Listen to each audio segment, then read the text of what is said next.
Imagina un mundo sin comunicaciones instantáneas, sin llamadas de larga distancia, sin transmisiones de televisión en vivo y sin Internet global. A diario confiamos en sistemas complejos que nos permiten conectarnos y compartir información sin importar las distancias. Como mencionamos anteriormente, las comunicaciones satelitales se basan en el uso de satélites artificiales colocados en el espacio para enviar y recibir señales entre dos o más puntos en la Tierra. Los satélites en órbita geoestacionaria en particular son esenciales para el funcionamiento de las comunicaciones de larga distancia. Estos satélites están situados en una órbita aproximadamente de 35.786 kilómetros sobre el ecuador terrestre. A esta altitud, el satélite tarda exactamente 24 horas en dar una vuelta completa alrededor de la Tierra, lo que significa que desde nuestra perspectiva en el suelo parece estar fijo en el cielo. A medida que la señal de una estación terrestre se envía hacia el satélite, ésta atraviesa diversas capas de la atmósfera, enfrentando desafíos como la atenuación y la interferencia. Estos fenómenos pueden degradar la calidad de la señal y dificultar la transmisión. A lo largo de este video, exploraremos cómo los satélites en órbita geoestacionaria manejan estos desafíos y cómo las interferencias pueden afectar nuestras comunicaciones diarias. La atmósfera terrestre no solo nos protege del entorno espacial, sino que también actúa como un filtro para las señales electromagnéticas que viajan hacia y desde los satélites en órbita. Cuando una señal de radio o microondas atraviesa la atmósfera, se ve afectada por la absorción y dispersión causadas por los gases presentes, como el oxígeno y el vapor de agua. Estos gases interactúan con la señal, absorbiendo parte de su energía y debilitándola a medida que se desplaza. Este fenómeno se conoce como atenuación atmosférica y depende del ángulo de elevación con el que la señal entra a la atmósfera. Cuanto más bajo sea el ángulo, mayor es la cantidad de atmósfera que la señal debe atravesar, y por lo tanto mayor será la pérdida de intensidad. La atenuación atmosférica es especialmente importante en frecuencias altas, como las bandas Q y K, que se utilizan para comunicaciones satelitales y que son más susceptibles a estos efectos. Para el siguiente cálculo, en el que L cenit representa la atenuación de la señal cuando ingresa en línea recta hacia arriba, es decir, en dirección del cenit, y la función cosecante nos indica cómo se amplifica la pérdida a medida de que el ángulo disminuye. En este ejemplo, tenemos que si la atenuación cenital es de 0.0636 decibeles y considerando que el ángulo de elevación es de 20 grados, obtenemos que la señal que se pierde es de 0.1860 decibeles de intensidad debido a la atmósfera antes de llegar al satélite. Este cálculo refleja la pérdida de señal al atravesar la atmósfera. Aunque esta pérdida pueda parecer pequeña, su impacto aumenta cuando la señal debe viajar largas distancias o cuando la atmósfera tiene alta concentración de vapor de agua. Esto se convierte en un problema crítico en áreas húmedas o durante condiciones climáticas adversas como lluvias y tormentas, que incrementa la absorción y dispersión de señal. Desde el punto de vista de la interferencia, esta pérdida, también conocida como ruido atmosférico, puede causar una reducción en la calidad de la comunicación. Si la señal se debilita demasiado antes de llegar al receptor, en este caso el satélite o la estación terrestre, es más difícil distinguirla de otras señales o del ruido de fondo, lo que resulta en interferencia y pérdida de información. En sistemas de comunicación, la interferencia debido a la atenuación atmosférica puede hacer que se requiera una mayor potencia de transmisión o el uso de frecuencias de menor atenuación para asegurar la fiabilidad de las conexiones. Para el cálculo anterior en el que obteníamos un valor para la intensidad perdida de una señal debido a la atmósfera antes de que llegara un satélite, utilizábamos un valor que era el coeficiente de atenuación o la atenuación. Y ustedes se preguntarán cómo lo determinamos. Es importante primero analizar la imagen. Cuando llega a llover en la zona donde está instalada una estación terrena, ya sea transmisora o receptora, las señales portadoras son atenuadas conforme se propagan a través de la región del aire en donde esté lloviendo. La distancia total de que las señales viajan a través del fenómeno meteorológico depende de la altura h de las nubes con relación al piso y del ángulo de elevación θ de la antena de la estación. Los efectos de la lluvia sobre la propagación de las ondas electromagnéticas se han estudiado bastante durante los últimos 40 años, y ahora ya se sabe con bastante precisión qué tanto se atenúa una señal en función de su frecuencia y de la intensidad con la que esté lloviendo. medida en milímetros por hora. Ahora, el primer paso es calcular la altura HR, en donde L es la latitud de la estación terrena en grados, ya sea norte o sur, y se observa que HR tiene valores entre 3 y 4 kilómetros, con un punto máximo de 4 kilómetros para L igual a 36 grados. Estas expresiones ya toman en cuenta aproximadamente la altura de la isoterma de 0 grados en función de la latitud, que normalmente es el punto de arranque en los cálculos por algún otro método. Una vez que conocemos HR, la longitud física del trayecto oblicuo D, por el cual la señal pasa bajo la lluvia, se obtiene por simple trigonometría como lo vemos en la imagen, en donde H0 es la altitud de la estación terrena sobre el nivel del mar en kilómetros. Y ahora, el Comité Internacional para la Gestión de Estándares de Comunicación indica que la ecuación es adecuada para ángulos mayores a 10. Pero si de lo contrario tenemos un ángulo menor a 10 grados, situaciones que solo ocurren en las regiones cercanas a los polos, o cuando delta L, que es la diferencia de longitudes entre estación terrena y un satélite geoestacionario, es muy grande. En dado caso, se recomienda usar para considerar la curvatura de la Tierra la siguiente expresión. En el paso número 3, requerimos calcular un factor reductor. Este nos va a ayudar a ajustar el valor de D y obtener la longitud efectiva de la trayectoria oblicua, ya que dicho factor toma en cuenta la no uniformidad de la distribución de la lluvia a diferentes alturas, y se obtiene con la fórmula dada en el punto número 3, en donde R 0.01 es la intensidad de la lluvia en milímetros por hora, excedida en 0.01% en un año. Como paso siguiente, hay que obtener el coeficiente de atenuación específica, dado en decibeles por kilómetro. El valor de este coeficiente depende de la intensidad con la que llueve y los coeficientes A y B, según la relación que está en la fórmula dada.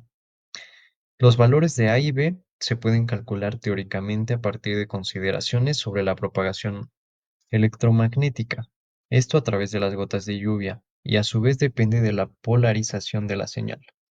Ahora, en pequeños términos, la polarización describe hacia dónde se mueve el campo eléctrico de una onda. Existe uno vertical y uno horizontal.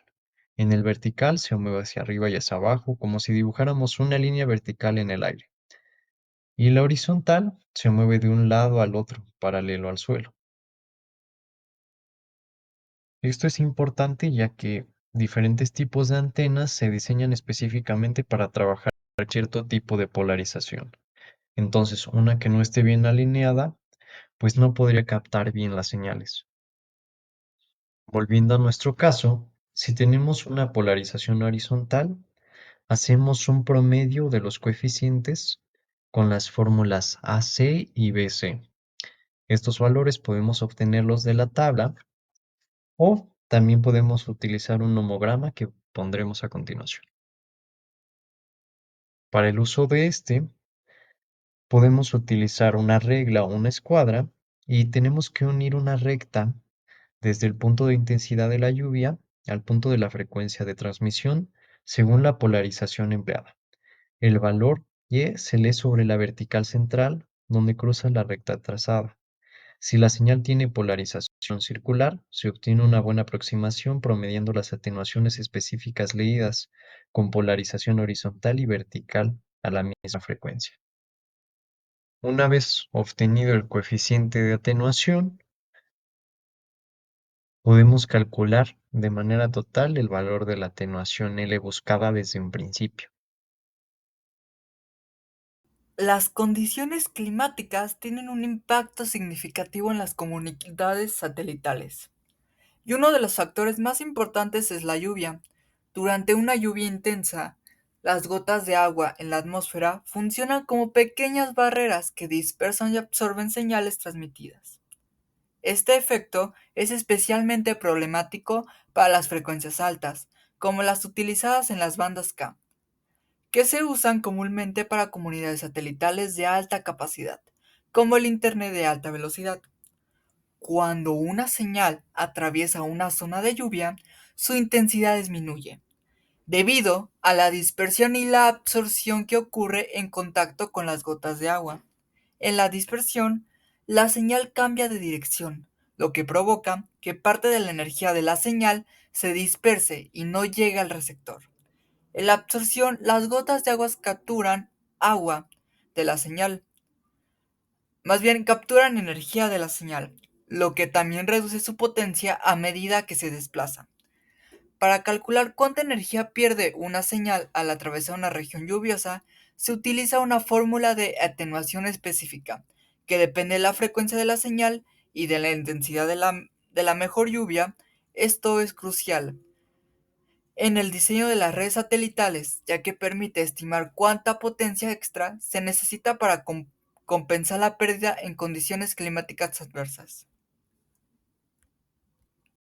Este gráfico muestra la atenuación específica de la señal en condiciones de lluvia para diferentes frecuencias, con una intensidad de lluvia de 25 milímetros sobre hora.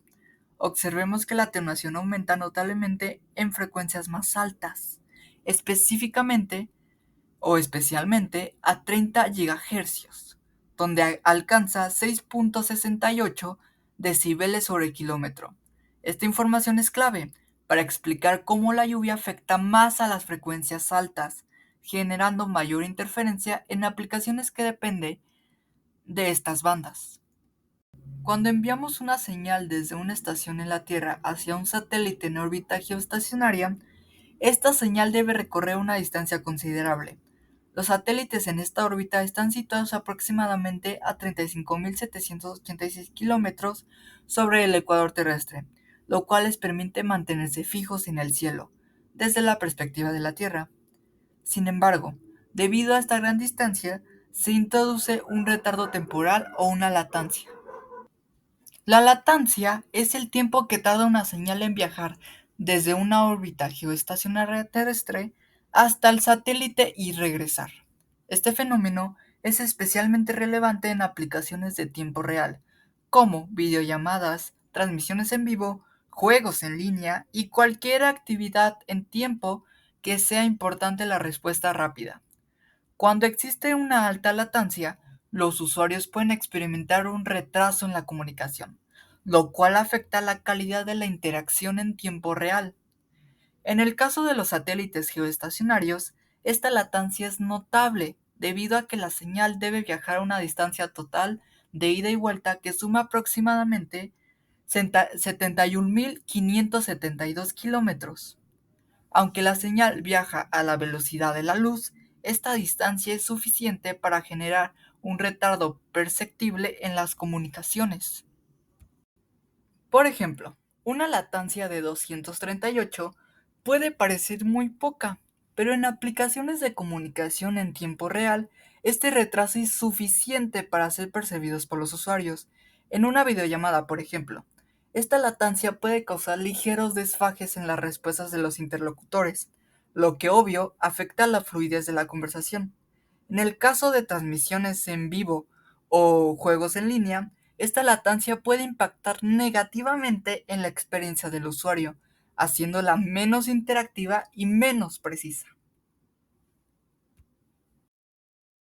Interferencia por sobrecarga de frecuencia y satélites cercanos. Como lo mencionábamos en nuestro video anterior, en la hora geoestacionaria los satélites están ubicados muy cerca unos de otros, debido a la limitada ventana de espacio disponible de esta posición estratégica.